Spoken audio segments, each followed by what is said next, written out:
Boa noite a todos, que a graça do nosso Salvador esteja na sua vida, em nome de Jesus, amém?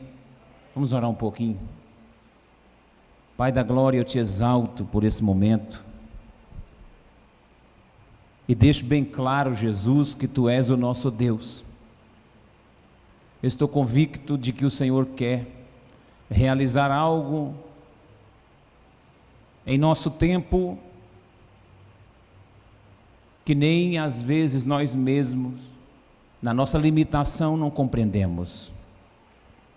Mas eu tenho convicção e fé que o que o Senhor vai fazer, o olho não viu, o ouvido não ouviu e não penetrou no coração humano. Tu tens coisa grande. Recebe o nosso louvor, recebe a nossa gratidão, a nossa oferta, a nossa contribuição, o dízimo, a entrega fiel de cada irmão. Obrigado por esse culto, recebe esse culto, recebe essa adoração do nosso coração nessa hora, no santo nome de Jesus, amém. Irmãos, eu tenho uma palavra de Deus para compartilhar com a igreja, e creio que faz parte de algo que Deus quer fazer na nossa vida, nesse tempo que estamos vivendo, através do que eu vou compartilhar hoje. Tem uma série de coisas que Deus quer revelar para a igreja nesse tempo, e não é apenas fazer parte de um grupo religioso, não é apenas fazer parte de uma congregação ou de uma denominação específica, não é isso. É algo que Deus quer fazer além disso, e eu creio que Ele vai fazer, porque você vai se dispor no nome de Jesus, amém? Então, independente da circunstância, nós estamos aqui felizes, porque Deus é o nosso Senhor, e Jesus é o nosso Senhor, e nós estamos felizes por isso. Quero mandar um abraço aos irmãos que estão aí no YouTube, congregando conosco, e tenho certeza que essa ferramenta veio mesmo para ficar definitivo, já estava, né?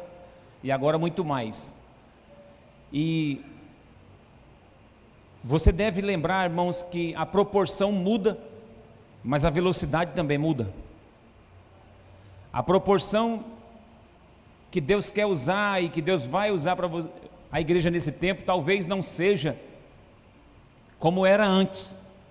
Talvez é do tamanho da mão, é do tamanho da palma da mão de um homem, mas é suficiente para chover. Então, se você não ver, não duvide. Se você vê uma coisa insignificante, não duvide que aquilo pode se tornar algo poderoso, porque Deus estará testando a sua fé numa nova proporção. Porque a maioria de nós somos Tomé, só acredita naquilo que vê. Isso não é fé, isso é constatação. Aquilo que você vê, você constata. Agora, o que você não vê e crê que vai acontecer, isso é fé. E Deus está chamando você para viver um novo tempo de fé. Quem crê nisso, levanta as mãos para o alto, dá um glória a Deus aí, no nome de Jesus. Amém?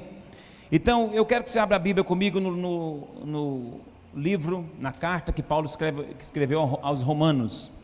Romanos, capítulo de número 8.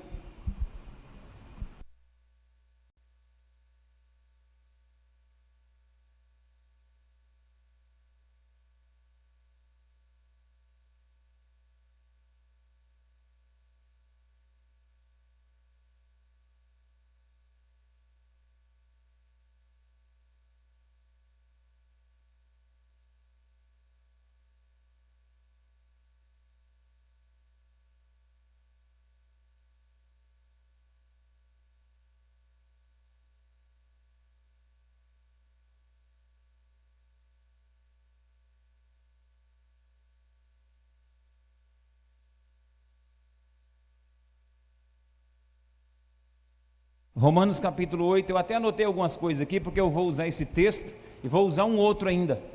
Eu peço que você, irmão, tome muito cuidado agora, a partir de agora, para você prestar atenção na palavra. Porque o que liberta nossas vidas e transforma a nossa vida é a palavra. Romanos capítulo 8. O que muda a minha vida é a palavra. É isso aqui, ó. Isso aqui há 22 anos transformou a minha vida, e eu não quero outra vida não, além dessa aqui não, tá? E transformou a de muitos aqui também. Amém? É a palavra de Deus que muda a história da humanidade. Então como eu vou utilizar um outro texto também, vou começar com esse. Romanos 8, verso 19. Quem está comigo aí, diga glória a Deus.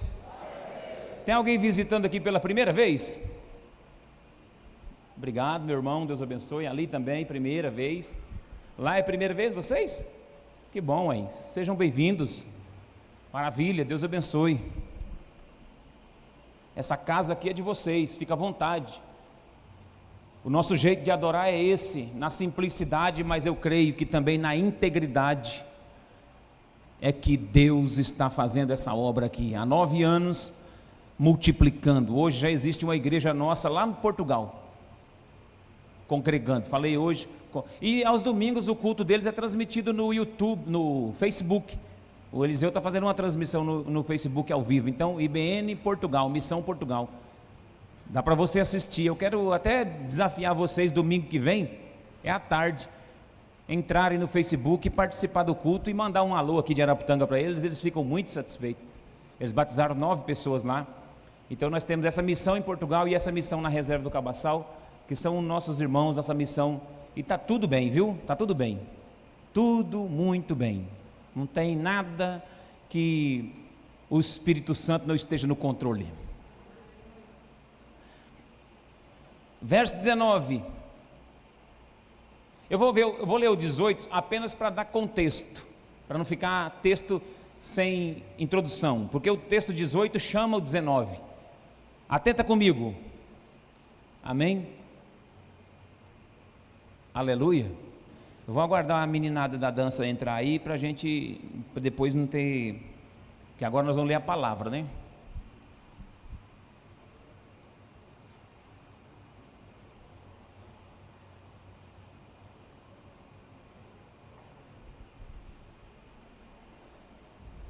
Aleluia. Deus é bom. Porque para mim eu tenho por certo que os sofrimentos do tempo presente não podem ser comparados com a glória que há de ser revelada em nós. 19.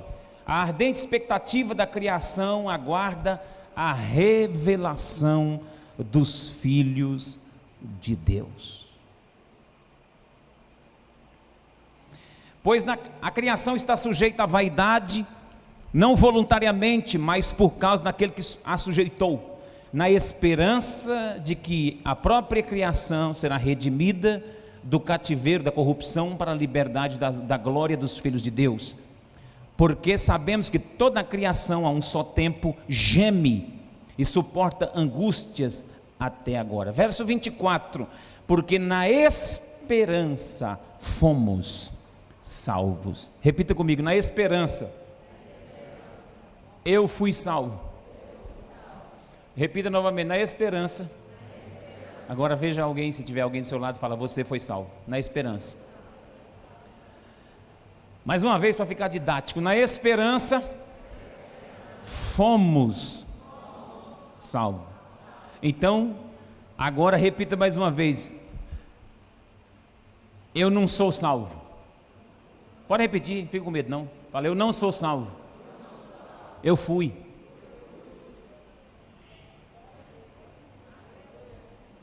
Uai, pastor, tem diferença? Só tem diferença passado e presente. Não, eu sei que a salvação ela alcança o nosso presente, mas por incrível que pareça, nós como igreja ainda tem gente aqui dentro que pensa que não foi salvo ainda, só porque pecou.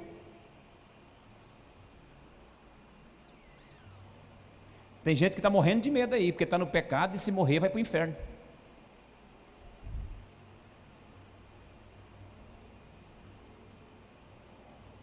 Na esperança fomos salvos. Se fomos, então já fomos. A salvação vem de quem? De Deus ou de você? De Deus. E se Deus te deu a salvação, então quem pode tirar de você é Deus.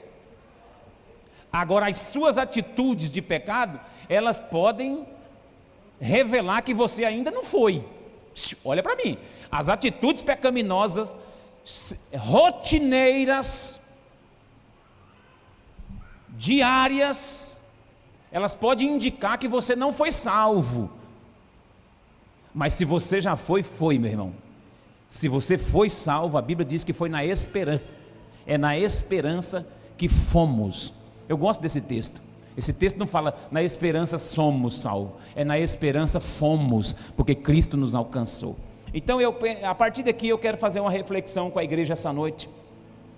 O texto que eu quero frisar é duas frases. A do verso 19, a criação tem aguarda com ardente expectativa a revelação dos filhos de Deus. Então o mundo, a criação, o mundo todo tem uma ardente expectativa no coração, que é aguardar a revelação dos filhos de Deus. Quem são os filhos de Deus? Aqueles que foram salvos na esperança. Você é filho de Deus? Você sabe que nem todos são filhos de Deus? A Bíblia diz em João 1,12: todos quantos receberam, deu-lhes o poder de serem feitos filhos de Deus, a saber, os que creem no seu nome. Então nem todos que estão aí são filhos de Deus, são criaturas de Deus. Então por isso que a criação geme e aguarda com ardente expectativa a revelação que os filhos de Deus têm. Não é que a Igreja Batista Nacional tem, não é que a Igreja Quadrangular ou Pentecostal ou do Brasil ou a Internacional da Graça tem, não. É a que os filhos de Deus têm. Todo filho de Deus tem uma revelação. Todo filho de Deus já foi alcançado e tem uma revelação para o mundo. Irmão, nós não temos uma revelação de um culto melhor do que a igreja dos outros. Nós não temos uma revelação de um louvor melhor do que o da igreja do outro. Nós não temos uma revelação de uma equipe que dança, que exalta o Senhor melhor do que os outros. Nós não temos uma revelação de uma igreja melhor e mais bonita do que as dos outros. Nós temos uma revelação que fomos salvos na esperança, e o mundo lá fora está gemendo, aguardando a revelação que os filhos de Deus têm. Você já parou para pensar que o mundo está gemendo por nossa causa? A criação aguarda com expectativa uma revelação que você tem. Não é a igreja que tem, é os filhos de Deus que tem. Que revelação é essa? A revelação da salvação que nós já temos. O duro é o crente que ainda não tem certeza que ele tem essa salvação. É por isso que não se revela ao mundo. Quando o crente não tem convicção, certeza que ele já foi salvo, ele não se revela ao mundo com essa salvação. Ele não tem convicção. Então a partir daí eu quero discorrer algo aqui sobre a revelação que nós temos. Essa salvação que nós possuímos, que foi Deus que nos deu, ela foi nos dada por um propósito e não para um propósito. Repita comigo: salvos por um propósito. Irmãos, você e eu, nós somos salvos não para um propósito, nós somos salvos por um propósito que já existia. Deus sempre teve um plano, e por causa desse plano Ele me salvou. Nós não fomos salvos para executar algo para Deus, não. Nós fomos salvos porque Deus já tinha algo para executar, e aí nos salvou. Nós somos parte do propósito que Deus já tinha. A salvação não é o fim. Presta atenção, porque eu vou definir aqui algumas coisas a respeito da salvação, que creio eu a igreja ainda hoje não sabe, e eu preciso da sua atenção, porque eu acho que muitos aqui ainda não sabem, não está definido. E, inclusive tem gente aqui que tem dúvida da sua salvação. Se Jesus te chamar e você já está pronto, está salvo, vai para o céu, irmão. Você está salvo? Você foi salvo? Hoje? Ou já foi na esperança? Ou Cristo já te alcançou?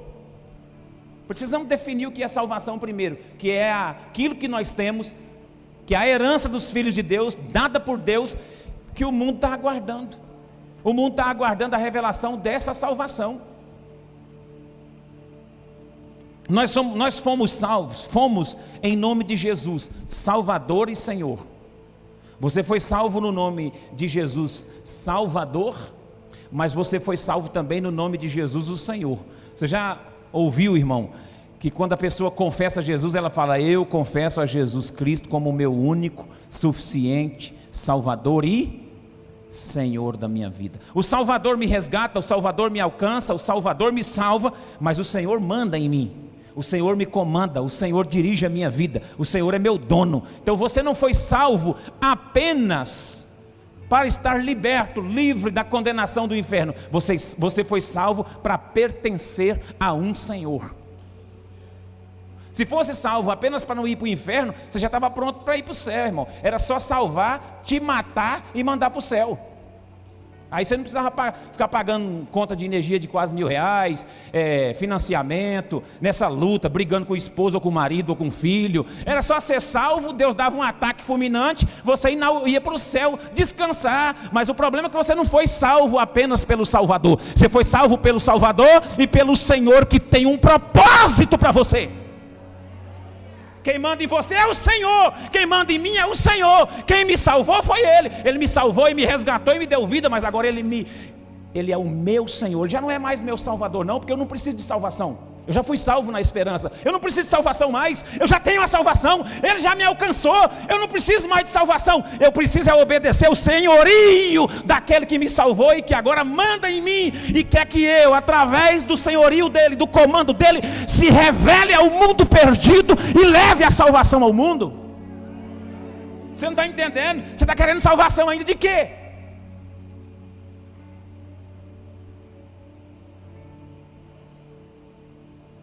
Você já foi salvo, pastor, mas eu estou numa luta. Você pode estar no pecado, você pode estar caído, então hoje você precisa de reconciliar, não é de ser salvo de novo não. Está pensando que o sangue de Jesus é o quê? Suco de uva? Que toda hora salva de novo. Salva agora, eu pequei e Ele salva de novo. Não, isso não é uma gangorra espiritual não, filho. Isso é propósito de Deus. Você foi salvo por um propósito que já existia. A salvação possibilita o senhorio. Salvação não é um objeto de desejo. Salvação não é um fim em si mesmo. Salvação é uma referência de fé. Salvação não é um fim, é um meio de redenção, resgate, redirecionamento e reconciliação. Salvação é um meio, salvação não é o fim. Salvação não é o fim não. Não fica preocupado, agoniado, angustiado. Eu tenho que ser salvo, nem que for pela beirada da asa do anjo. Eu tenho que agarrar no calcanhar de um irmão desse aqui e subir. Para com essa conversa, mano. Salvação te livra da condenação, redireciona você para o senhorio e o governo e o comando de Deus. Salvação é isso. Salvação não é o fim em si. Salvação não é o todo de Deus. Salvação é o meio que Deus tem para cumprir o seu propósito através de seus filhos aqui na terra. Eu posso ouvir um glória a Deus? Não é apenas se safar. Olha para mim. A palavra salvar é a mesma etimologia de safar-se. Você já ouviu essa expressão? Rapaz, você viu? Fulano se safou. Dessa ele escapou. Rapaz, por um triz. Olha, irmão, nós podemos até ter sido salvos por um triz. Eu acredito que eu também fui assim. Eu já estava na pinguela, eu já estava descendo a ladeira, e Ele, através de seu sangue, me salvou. Então eu me safei das garras de Satanás, sim. Mas salvação não é apenas se safar. Salvação não é apenas se dar bem na vida. Não é se safar de algo ruim e ficar de bem com a vida. Não, salvação em Cristo não é só isso não. Agora eu sou salvo, eu estou de bem com a vida. Não é isso. Quando você é salvo da condenação. Mas você não vai ficar de bem com a vida não, porque você tem um propósito para cumprir, debaixo do senhorio de Cristo. Sabe por que você vira e mexe, desanima da vida? Porque você já foi salvo, mas não está cumprindo o propósito. Ô, irmão, abre seu ouvidão aí hoje que Deus vai revelar, falar aqui até você ficar torto. Você vai sair daqui penso, do tanto que Deus falou comigo. Eu peço que Deus ainda revele um pouquinho mais nesse altar para você ouvir. Então coloca a mão na cabeça assim e fala: Senhor, abre os meus ouvidos, a minha mente, para receber essa palavra e sair daqui hoje convicto que eu tenho um propósito para cumprir. É porque senão às vezes nosso ouvido fica surdo. O inimigo ensurdece a igreja para não ouvir direitinho o propósito, para não cumprir. Aleluia, quem está comigo aqui? Glória a Deus. Deus salva segundo um propósito dado, e não para dar um propósito.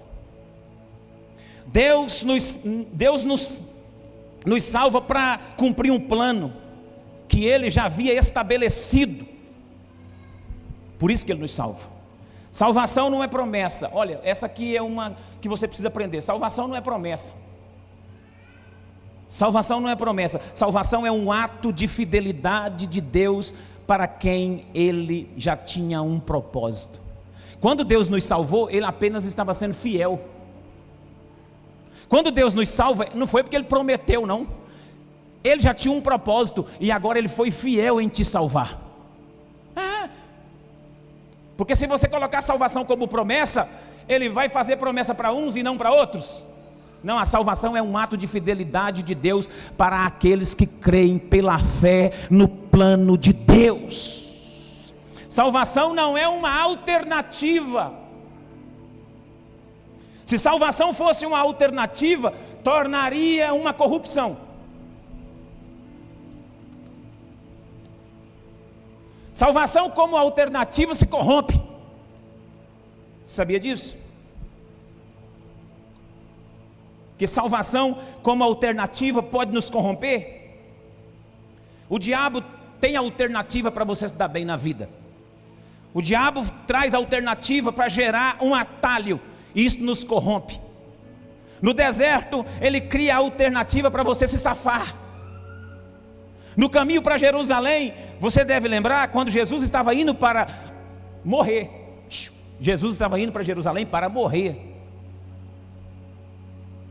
O que Pedro falou? Não, Jesus, de maneira nenhuma. Espera, calma. Não é assim não, eu estou aqui.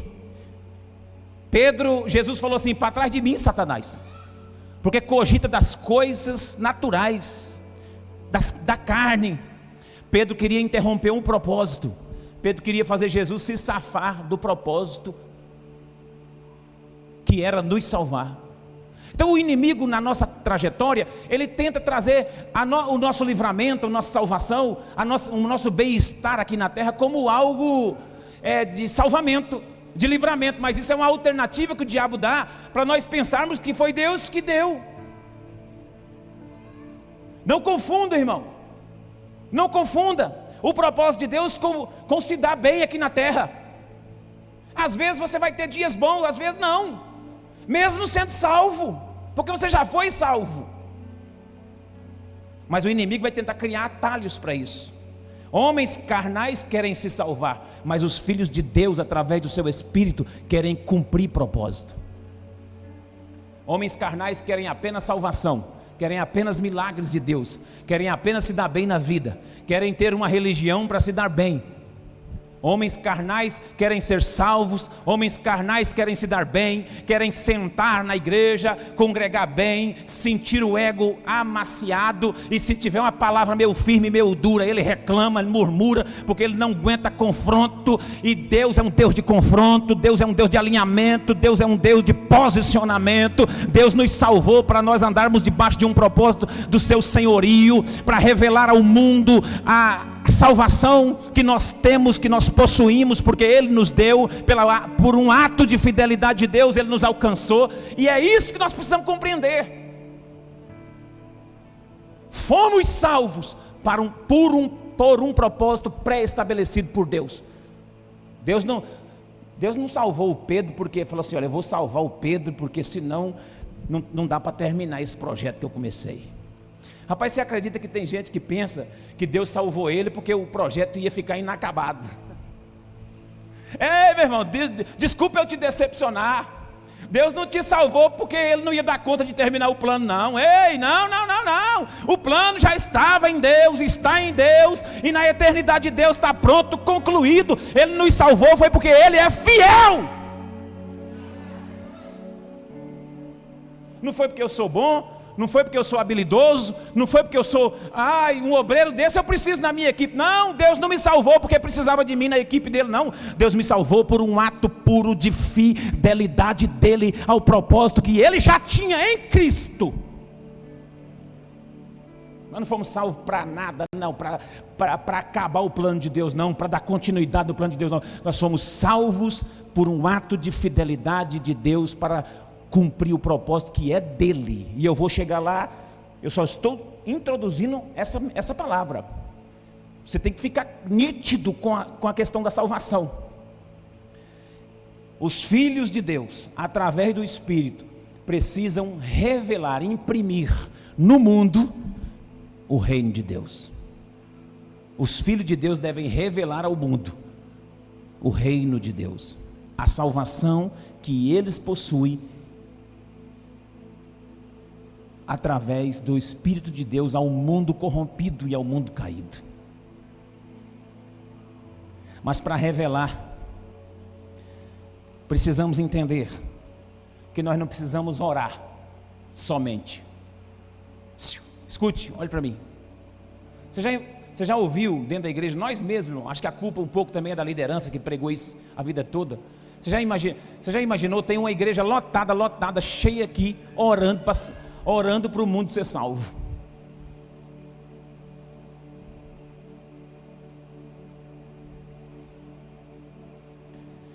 O mundo não será salvo apenas pela oração da igreja.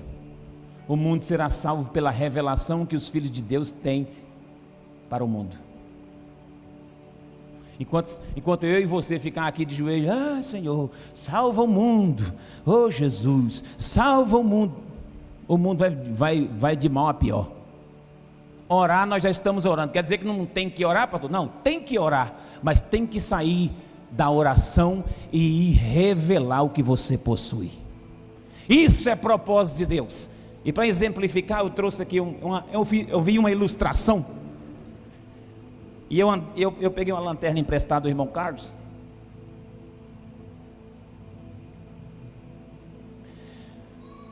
Para ilustrar o que eu estou falando. A lanterninha lá, acende até de lado, ó. Apaga a luz do altar aqui, irmão, fazendo favor. Aí, ó. Pessoal do YouTube aí, ó. Isso aqui de vez em quando tem que apagar a luz para o pastor ver onde certinho as ovelhas, ó. Estou brincando, irmão. Isso aqui eu trouxe para ilustrar a mensagem sobre o propósito de Deus. Eu acho que o inimigo colocou na nossa cabeça. Uma coisa. Você já ouviu alguém falar que se deixar a lanterna ou a lâmpada ligada, diminui a vida útil dela? Se você sair aqui, aí ó, tá vendo? Tá ligado. Apaga, porque senão... Esses dias eu estava assistindo televisão, e a televisão ficou ligada lá, a Estherzinha saiu, todo mundo saiu da sala, a Esther estava assistindo, e eu falei, Esther, desliga, porque senão a vida útil dela vai acabar. É o contrário, irmão. Qual é a utilidade da lâmpada? É ficar apagada? Se você deixar essa lanterna apagada, ela não aumenta a vida útil dela, não. A vida útil dela é clarear. Qual é a utilidade disso aqui? Se não for clarear. Se você usar ela apagada para dizer que vai economizar e poupar a vida útil dela, não, ela não está tendo utilidade nenhuma. Apagada ela não serve. E é assim que nós estamos. A Bíblia diz que nós somos a luz do mundo. Só que luz apagada não tem utilidade. Aí nós queremos conservar a nossa vida útil de igreja. Aleluia, igreja. a minha vida útil de religioso está muito bem. Eu vou para o culto, eu vou para a congregação, eu oro, tenho minha célula, tenho meu IBN em casa. Minha vida útil está uma benção. Mas não está servindo para nada, que está apagado. Deixa essa lanterna lá, apagada lá, ela não vai servir para nada. Ela só serve se ela funcionar. Mas aí acaba a pilha. Acaba, eu prefiro morrer cedo cumprindo o meu propósito. Não tem problema não. Acaba, na hora que acabar, pifou, acabou. Mas eu iluminei enquanto eu tinha bateria para funcionar, eu funcionei. Enquanto eu tinha carga para clarear, eu clareei. Eu não escondi o leite, eu não deixei guardado nada. Eu entreguei tudo na minha geração. Eu clareei, fui luz enquanto eu estava aqui. E se eu morrer amanhã, não tem problema, porque eu funcionei, fluí no propósito que Ele me chamou para clarear, eu clareei.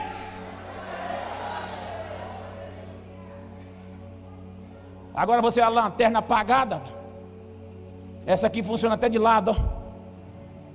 Maravilha, de frente, agora de lado.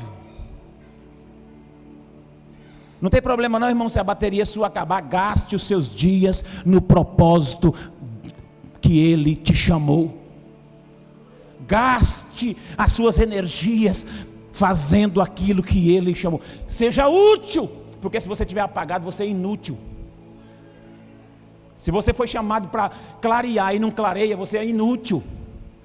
Aí agora a gente fala, não, ó, irmão, diminui essa lâmpada aí, porque para aumentar a vida útil dela. Que vida útil que não ilumina? Que vida útil é essa que não clareia?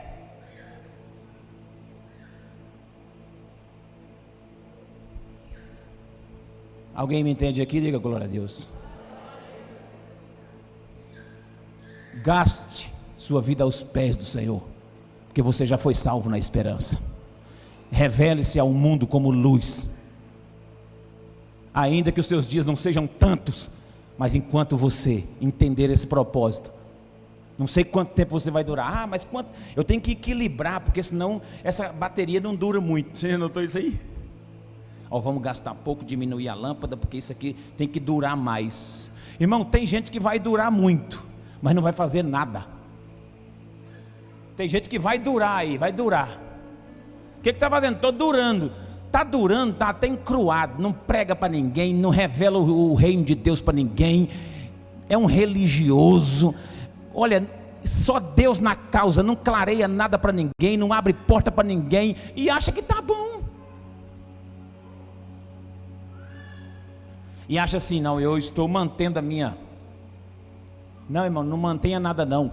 Gaste a sua energia, a sua utilidade nos pés do Senhor, no altar, porque nossa vida é breve. Nós passamos, a vida passa e nós voamos. Até esses dias eu era um menino, hoje eu não sou mais. Eu estava passando as fotos, apareceu uma foto minha aqui. A irmã falou, pastor, você está ficando velho. Eu falei, estou, irmão, o cabelo está branqueando. Graças a Deus, eu tenho que gastar minha energia no altar de Deus. Eu tenho que estar no propósito que Ele me chamou para estar. Você foi chamado para um propósito, você foi salvo por um propósito. Deus já tinha um propósito e te salvou e te colocou nisso. Então gaste a sua energia nisso. Você está gastando energia num monte de coisa que não foi o que era para fazer.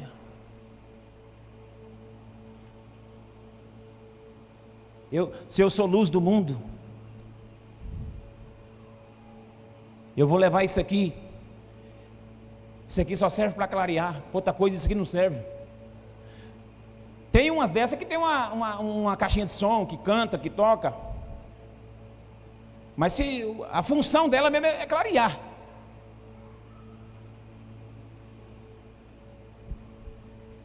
É como um relógio.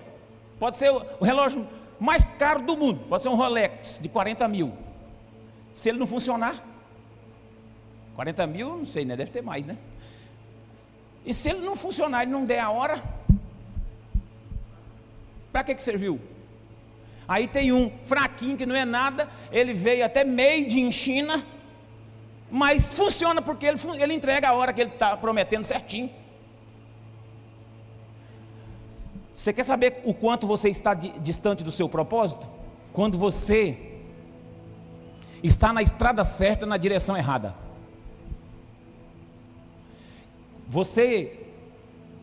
Tem muita gente aqui que está na estrada certa, mas está na direção errada. Por exemplo, está na estrada, está no asfalto, está no rumo, mas ele errou o local para onde ele vai. Eu contei até um dia uma experiência, uma pessoa chegou no trevo lá de Rondonópolis, que vai para lá para o Goiás e vai para o Mato Grosso do Sul. Ele queria ir para o Rio Verde. Aí ele perguntou no trevinho ali de Rondonópolis e falou assim: para onde fica Rio Verde? Aí o cara falou: você entra aqui, faz o contorno e segue reto. Ele entrou para ir para o Goiás. Lá no Goiás tem Rio Verde, mas no Mato Grosso do Sul também tem Rio Verde. Ele estava na estrada com um carro bom, em alta velocidade, motorista bom, tudo funcionando, tanque cheio, não estava nada de errado. Ele só estava indo para o Rio Verde errado.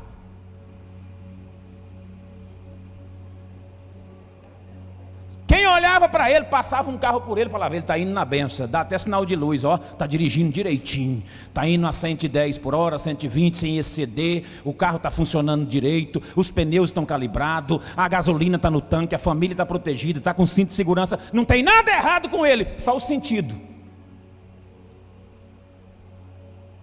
Tem gente que está assim, andando tudo certinho, só que o sentido dele está errado, o propósito dele está errado. Ele vai dar no outro Rio Verde, ele vai dar no Rio Verde do Goiás. Só que ele queria ir para o Rio Verde do Mato Grosso do Sul.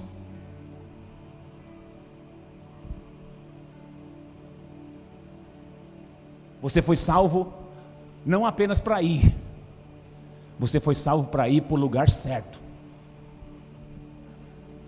Você tem que saber se essa estrada que você está andando vai dar no lugar que você quer chegar. Eu posso ouvir um amém nisso aí?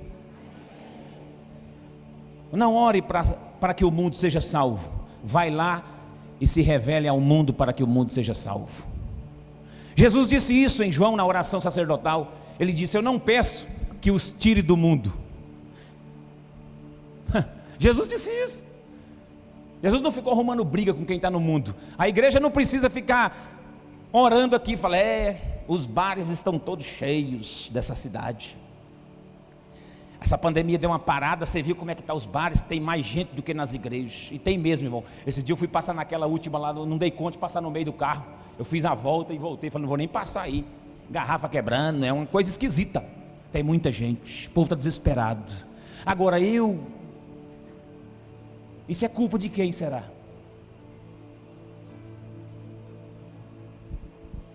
Se eu tenho uma revelação para esse mundo, eu fui salvo na esperança, e o mundo está gemendo, querendo essa salvação, a igreja tem que tomar um posicionamento de gente crente, fiel a Deus, para poder impactar o mundo. Não é apenas tirar o rapaz de uma pinga, de uma cerveja, de uma gandaia, e trazer aqui e fazer dele um crente.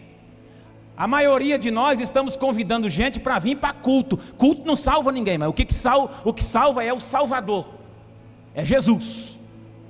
O que vai resgatar o mundo é você, filho de Deus, revelando quem te salvou para o mundo.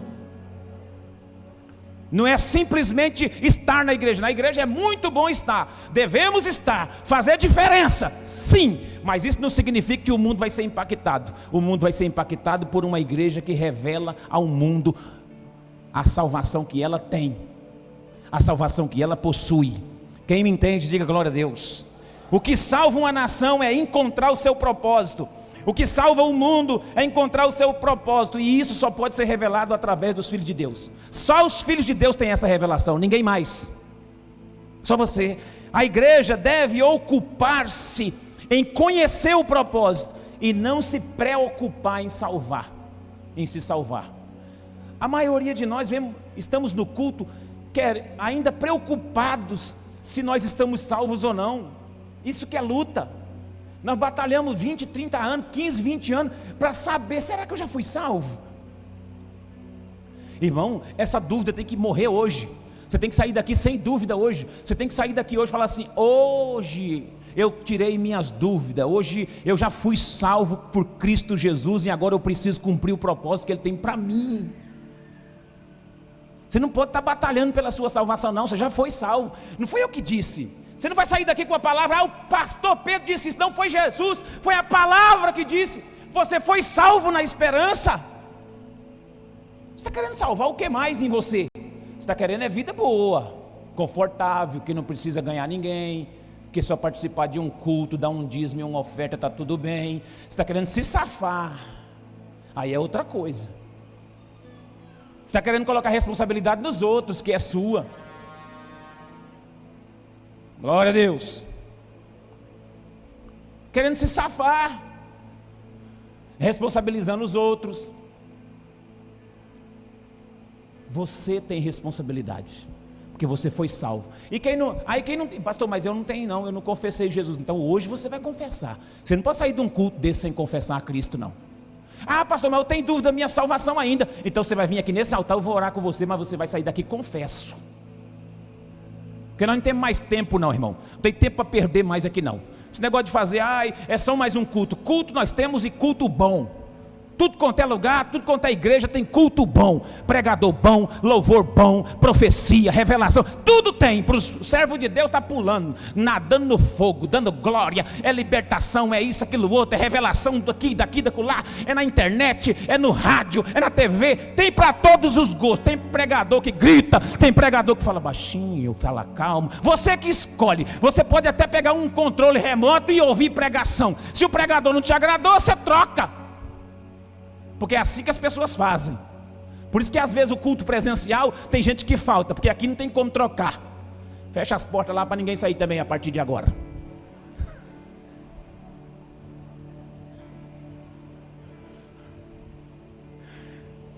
É verdade, irmão. Tem para todos os gostos agora. E o propósito de Deus? Então eu quero ir para a parte final, concluindo algum detalhe com o texto de Efésios. O que salva um povo, o que salva uma nação, é os filhos de Deus entender que eles já foram salvos e que eles vão se revelar ao mundo. A igreja não deve ficar preocupada em se salvar, não. A igreja tem que estar ocupada em conhecer o seu propósito. Um dia eu postei uma frase minha assim: o que adianta pregar salvação para salvo? Eu postei na minha rede social, deu o maior converseiro. O que adianta pregar salvação para quem é salvo? Para quem é salvo nós pregamos alinhamento. A Bíblia diz assim que Deus, lá em Efésios 4:11, Deus deu uns para profeta, outros para pastores, outros para doutores, evangelistas e mestres, a fim de equipar aqueles que já foram salvos. A igreja, aquele que foi salvo, ele tem que ser equipado. Aquele que já foi salvo, ele tem que ser doutrinado. Aquele que já foi salvo, ele tem que ser treinado. Ele não tem que vir aqui para ouvir uma palavrinha que vai salvar. Ele já foi salvo. Salvação para ele é coisa que já passou. Ele já tem que passar para o próximo tópico. Ele tem que agora equipar, pegar armadura, espada, capacete. Ele pega a sandália do evangelho. Ele pega o escudo, o capacete da salvação e vai como um guerreiro treinado, revelar a salvação que ele tem de Deus para o mundo que está gemendo. Eu não vou ficar pregando salvação para quem é salvo aqui não, irmão.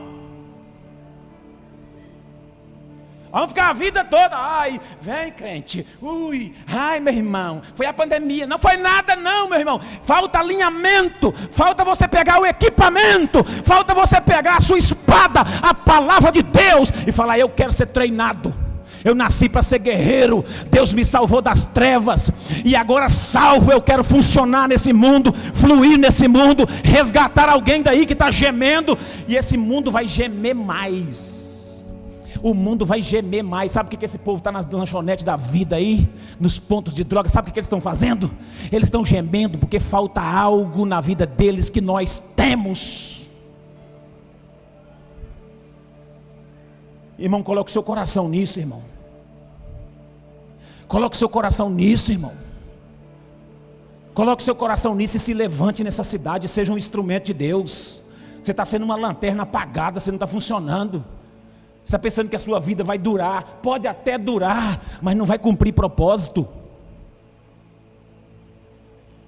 Está poupando a sua vida, mas não cumpre propósito. Então, Efésios 2:8, que é o texto da salvação, eu concluo com esse texto, dizendo sobre os pilares aqui. da revelação que os filhos de Deus têm. Efésios 2:8, vamos ler.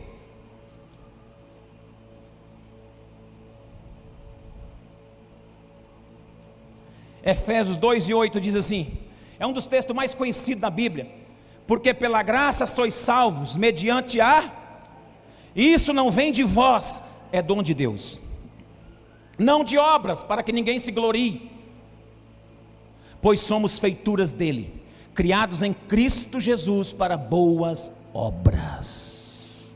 Não lembra que eu falei que você foi salvo em Cristo Jesus para as boas obras que já existiam? Você foi salvo por graça, mediante a fé.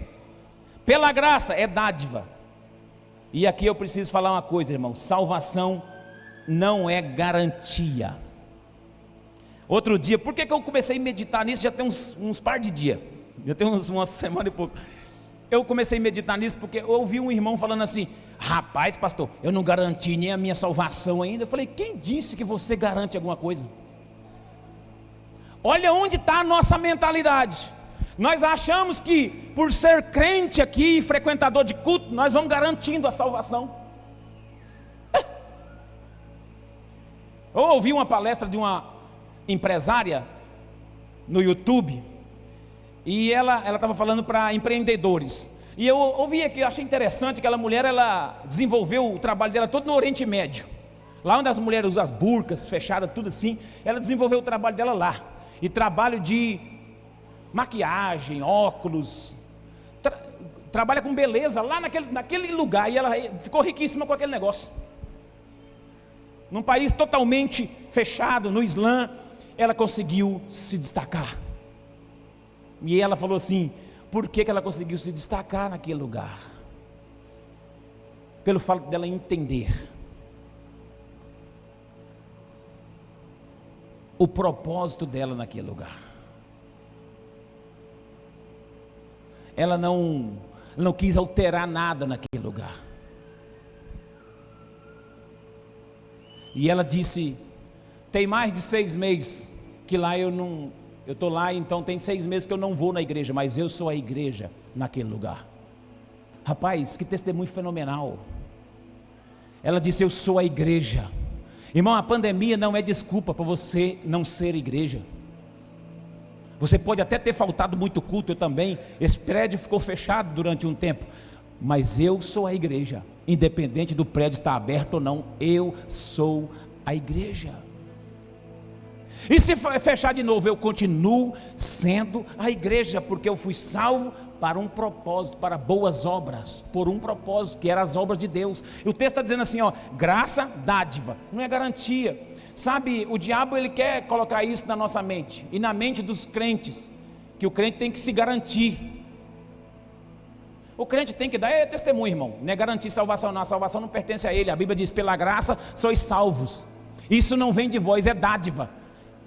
A graça, a salvação é pela graça, é dádiva de Deus. Foi Deus que te deu. Não é garantia. Em Babel, quem já leu sobre a Torre de Babel no capítulo 11, lá no capítulo 10, Gênesis 11, onde as nações começam a serem formadas. Lá eles se reúnem, todo mundo fala a mesma língua, e aí eles fazem uma torre. Sabe o que eles queriam lá? Garantia. Garantia de se safar. Eles queriam, presta atenção, eu vou de forma rápida para não adiantar muito tempo de vocês. Lá em Babel, eu até anotei aqui, eles queriam proteção, garantir futuro, garantir sustento e garantir direito de culto.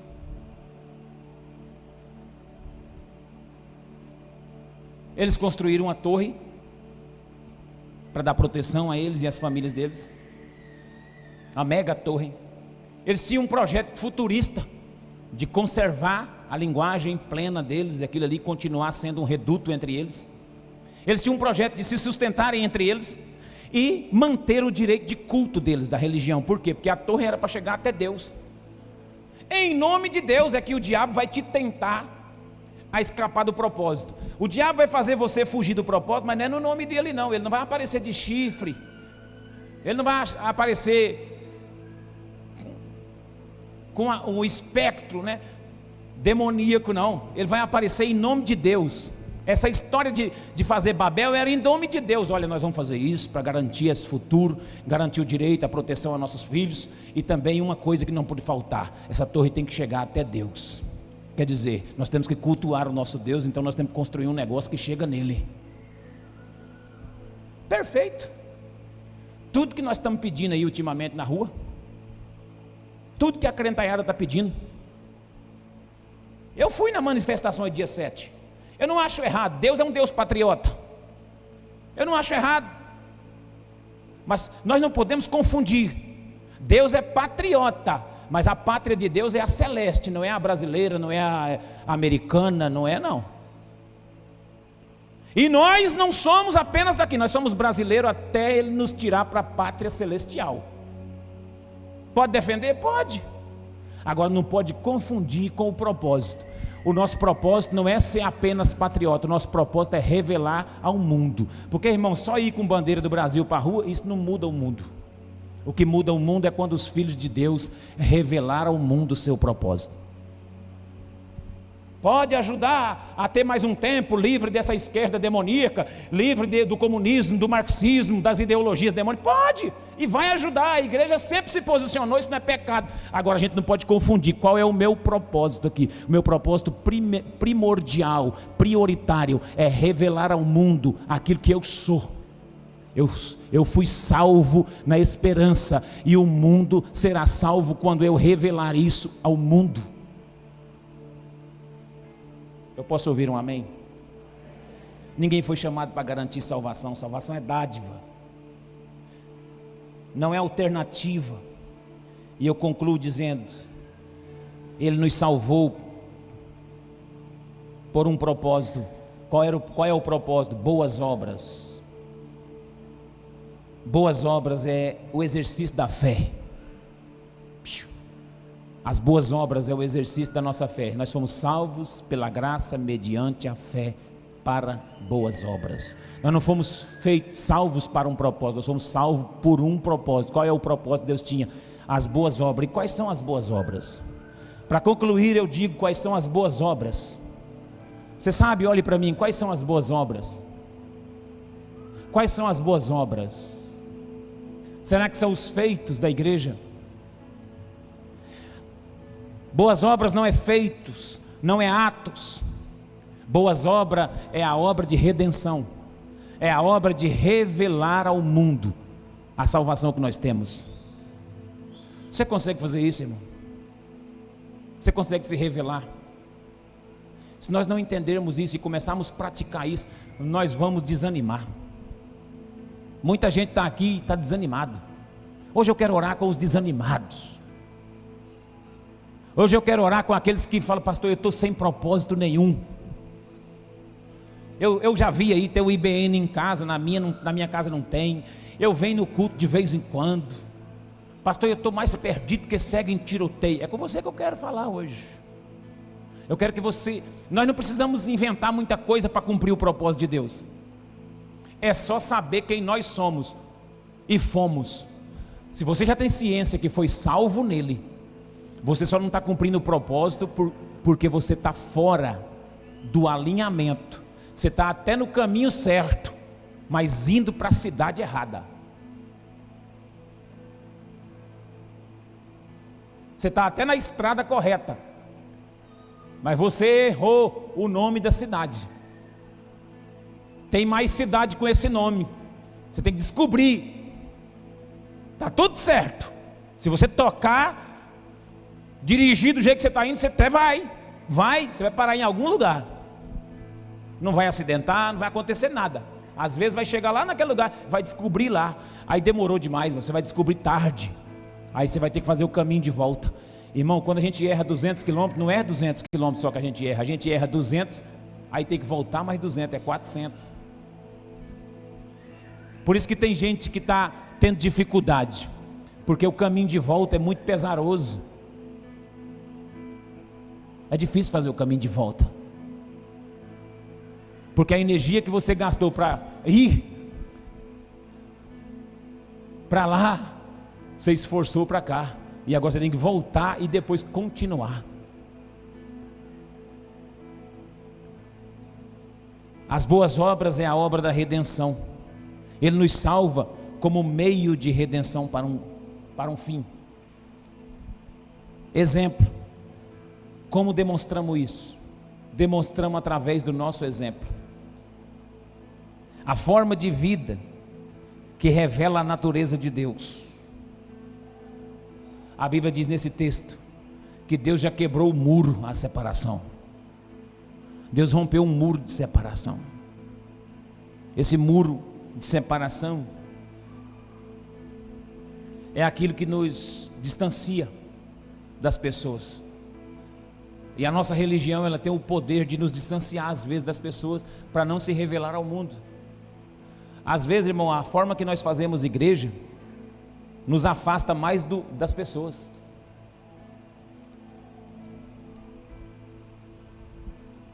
Ao invés de você alcançar, você perde. Às vezes a forma que nós agimos como igreja na rua, o exemplo, o testemunho que nós damos aí fora, às vezes atrapalha mais do que ajuda. Como é que você foi salvo e garante que é salvo, e agora você vai se revelar ao mundo essa salvação sem ter um exemplo? As boas obras é a obra da redenção, e ela só pode ser revelada através do exemplo. Amém? Através do seu exemplo, através do exemplo da sua família, você vai se manifestar como filho de Deus nessa cidade. Todos vão saber quem é você. Todos vão saber que a sua casa é um instrumento de Deus. A sua família é um instrumento de Deus. Quantos crentes nessa pandemia deram mau testemunho? Quantos crentes estão dando mau testemunho ainda hoje? Sai de um culto desse, chega em casa, tem gente que não é crente, ao invés dele falar que Deus falou com ele, ele aponta os defeitos que a congregação tem. Mau testemunho não revela que nós somos salvos. Mau testemunho revela que nós somos crentes religiosos, hipócritas, e que estamos na igreja de fachada. Isso dói? É porque eu quero que dói, porque se não doer não transforma.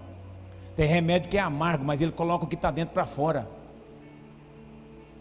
Para fazer vomitar tem que tomar água morna, e água morna não é boa de beber.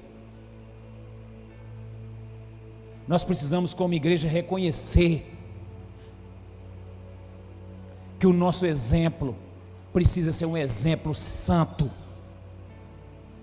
Deixar de conversa, deixar de mau exemplo, de mau testemunho, e seja quem for, irmão.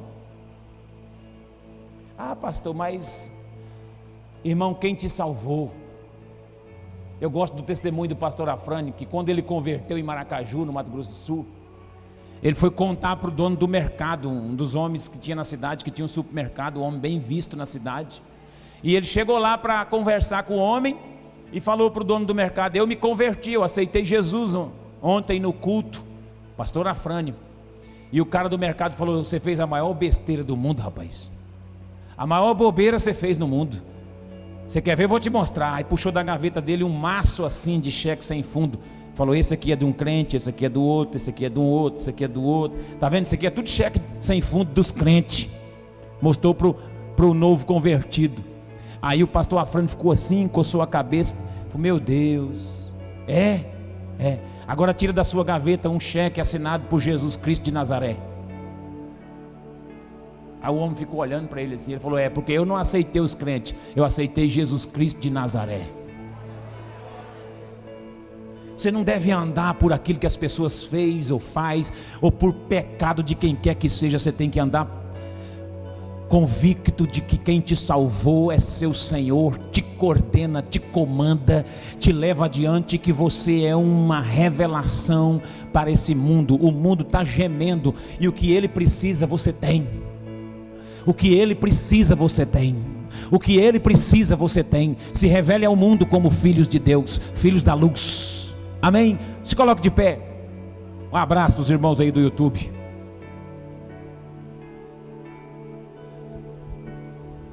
É tempo de viver algo novo na presença de Deus.